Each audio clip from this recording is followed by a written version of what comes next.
very good afternoon and a warm welcome for 60th AICOG TV interview.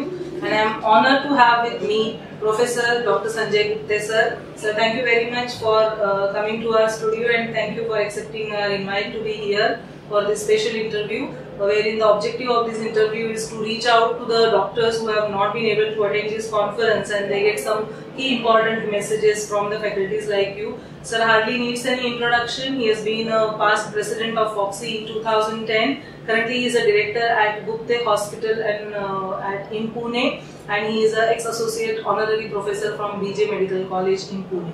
Thanks, sir, and we would like to have your key insight on the topic of something which is new, that is atypical preeclampsia, not very well documented in the literature, not very well often heard in the conferences. We have always heard of preeclampsia, eclampsia, but this is something atypical preeclampsia which I also heard from two of your lectures in recently conducted FOXI-FIGO conference and the C2D conference. So I think we need to have how common is this atypical preeclampsia?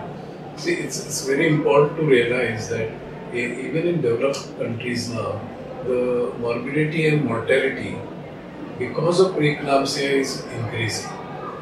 We have reduced mortality due to sepsis, we have reduced mortality due to hemorrhages, but preeclampsia is coming to the fore. And why that is coming to the fore is that traditionally the preeclampsia was diagnosed by having hypertension 140 by 90 or above, then proteinuria and so forth. But now we realize, and in the past also of course edema, but now we realize that this preeclampsia can be present even with absence of edema, it can be present with absence of proteinuria, and sometimes without much of a hypertension, still the pathology can be of preeclampsia, the organ systems can get affected and the patient will suffer, if not same, sometimes even more because it goes unrecognized. And that is why we have to go after these atypical cases, recognize these atypical cases by other means. That's where our attention should be. So do we define that atypical preeclampsia as a disease without proteinuria, edema and hypertension, or does it comes with these three symptoms and added on symptoms and signs? Now the atypical preeclampsia typically will not include all these signs. Okay. That's the thing. So it will not include edema, but it may have only proteinuria. It may not have proteinuria, but it will have only hypertension. Or sometimes it will not hypertension, but it will have proteinuria and lots of edema. So how does one can clinically have a suspicion of this atypical preeclampsia? That's right. So we have to have other parameters, and sometimes any patient coming in second trimester with nausea and vomiting, then when we do the hemogram and CBC studies, patient having less platelet count, the patient having associated diseases, especially autoimmune disorders. These are the cases which will be prone to these conditions, and that's why we have to look for these conditions as we are going ahead. And that's why it's important. For example, HELLP syndrome is part and parcel of atypical preeclampsia, so we should be able to recognize it.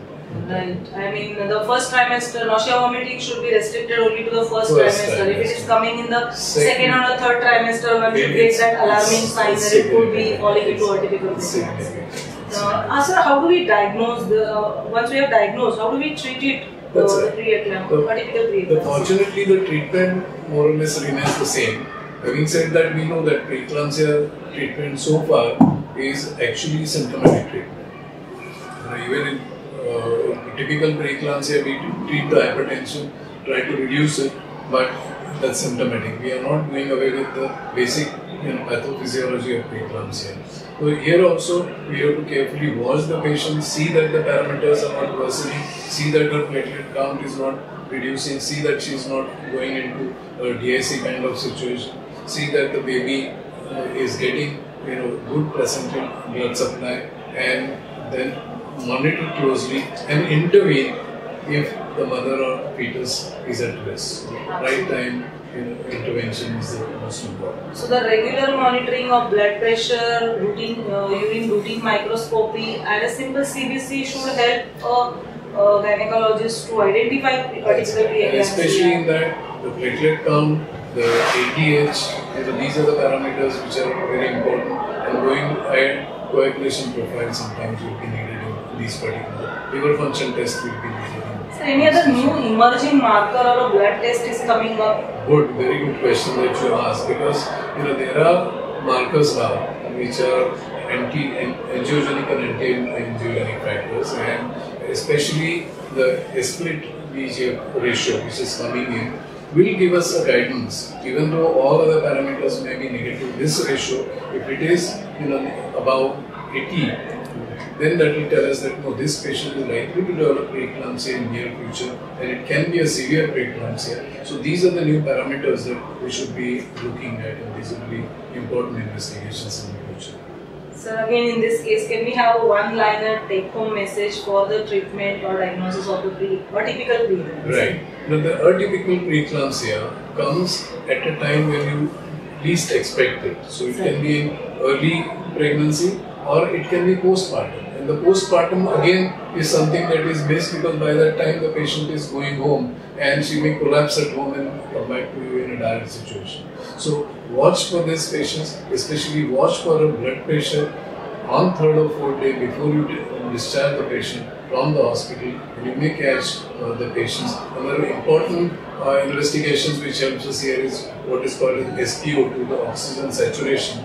If we keep a watch on that, that is again will help us in diagnosing these atypical conditions. Absolutely. So in the postpartum, apart from our routine investigations, one simple bedside SpO2 should help us to get to the diagnosis of if at all there is any atypical preeclampsia. Thank you very much, sir, for sharing your views on those on the topic of atypical preeclampsia. I know you are the best one that I have ever seen in the antenatal care, because I have myself visited your hospital, and how best your staff is tuned for this antenatal care.